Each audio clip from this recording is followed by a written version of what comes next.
Introducing the new Strutslayer strut shear head for use with rigid 32 kilonewton press tools. The Strutslayer produces fab shop quality cuts in less than 5 seconds with fewer sparks and no chips.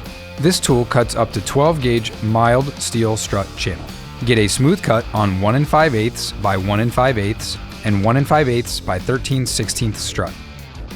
Before using the Strutslayer, be sure to read the instruction sheet. Install the press tool on the strut shear head.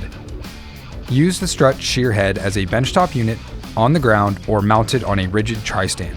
Inspect the strut to confirm that it can be cut per the specifications and that it fits inside the die profile. Feed strut through the dies while keeping the strut supported. Now, measure the length of strut to be cut. Keeping your hands clear of the strut shear head and material, press the trigger on the rigid 32 kilonewton press tool. A clean, consistent cut just like that.